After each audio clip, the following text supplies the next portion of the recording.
So Jesus, in Matthew, he talks about if your brother sins against you, if there's a situation that comes up where there's a division, go and show him his fault, just between the two of you.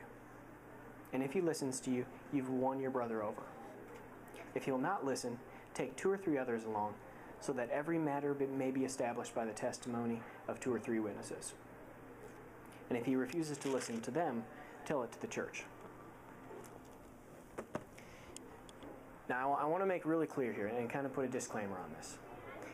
This step, it's talking about sin, if somebody sins against you. But I want to look at it from the perspective of how does it apply to reconciliation. Because that's what Jesus' purpose was. Because if there's a division between you and somebody who is a fellow believer, who's a brother, Jesus' idea is that he wants the body to have unity. He wants us to move into it and reconcile. And so these steps are things that I think are the most effective way, I know are the most effective way, to move towards reconciliation. It's not something that we do. We check off step 1, step 2, and then we drag him before the elders and try to, nail him. No, that's not the point. The point is, this is the best way, the most effective way to bring about reconciliation when we have divisions between us. So the first thing is that we go to the brother. Don't hold back. Go to him and talk about it. Be honest. And I got some good advice as I was talking to Dave Kuntz about this. He said, when you go, try to understand before you try to be understood. And go and try to find out, what was your brother thinking? What was your brother thinking? That sounded pretty bad. What is their motivation? Where are they coming from? Before you try to make them see your point of view, understand where they're coming from. And then assume the best. If I go into it, if I've got somebody offends me, or if somebody hurts me, and I go to them, and I'm thinking that, they're out to get me, a lot of the times I'm going to warp that in my mind, and it's not going to turn out well. But if you go to them and assume the best, then you can see where God is going to move you towards reconciliation. And the second step is to go with somebody you trust. If that doesn't work, if reconciliation doesn't happen, it's get somebody who's a wise mentor, wise counsel, as we talk about here. Get somebody who knows you both.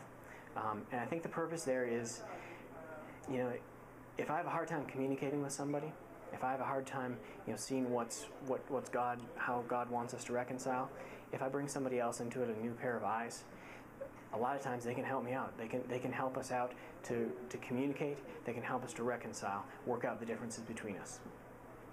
And the third is to get the church involved. I'm not going to go into that because, again, the point here is reconciliation. I think the first 2 are the things that we need to focus on. If it gets to the point where we just can't work it out, then you go to somebody like Woody or Dave and you say, look, I've done my best, get involved. But the point here is that's the last step. The desire, Christ's desire for us as a body, is to be reconciled as fast as we can, as most effective as we can.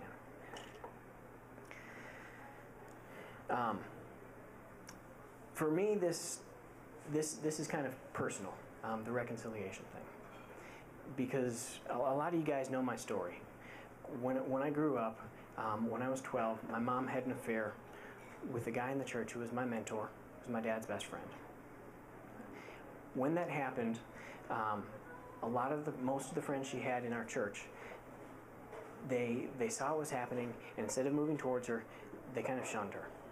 I was still going to the church, and she had kind of pulled out of showing up, and they didn't know how to talk to me.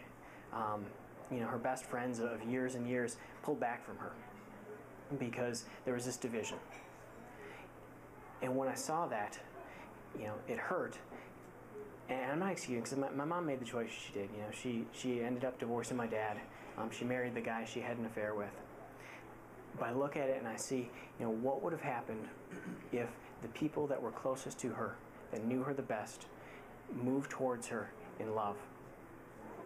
Didn't brush her under the table, didn't say, whatever you do is good, but moved towards her and try to move towards reconciliation.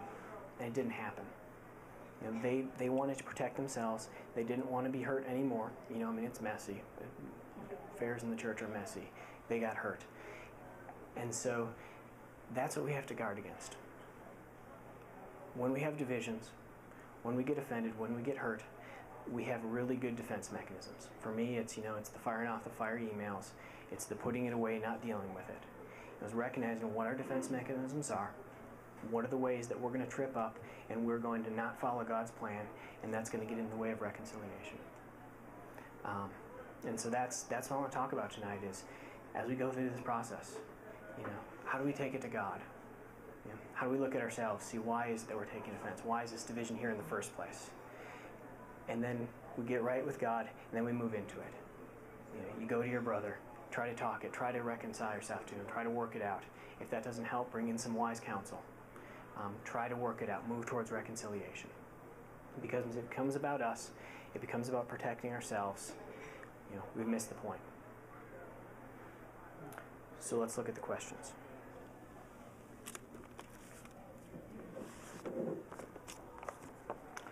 How do you deal with conflict? And which steps do you tend to skip, or do you tend to get tripped up by? The steps are, I put this down here, is going to God, examining yourself, seeking the other person's side of the story, going to them, and then reconciliation. And what are the things that are hard for you? And the second is tell us about some places where there's disunity between you and the people in your life. What does biblical reconciliation look like for you in this relationship? And what are some practical steps you can take this week? And then pray for one another. And this is a tough one, because disunity and stuff that gets between us is what Satan uses to just blow communities that are trying to serve God apart. And so tonight at our tables, I want us to be especially conscious of the fact that what we say here stays here. Our goal here tonight is that we want to help people understand where God is moving their lives and point them towards Christ. And pray for each other. We don't want to make this into an us against them thing. So you may know some people that people at your table have problems with. That's not for you to get in the middle of it. It's to say, how do we point you towards Christ, and then spend this week praying for them. Okay? 1, 2, 3, go. Reconciliation. I just want to share with you guys what happened a couple weeks ago after had that whole thing with Joe, and then I called him on a Sunday before I had to talk and talk to you guys about it. And afterwards was really cool, because I think it was right afterwards, some point that week, we got together and we were just sitting down and had some stuff come up, and I realized that what I wanted to do was I wanted to pray with Joe.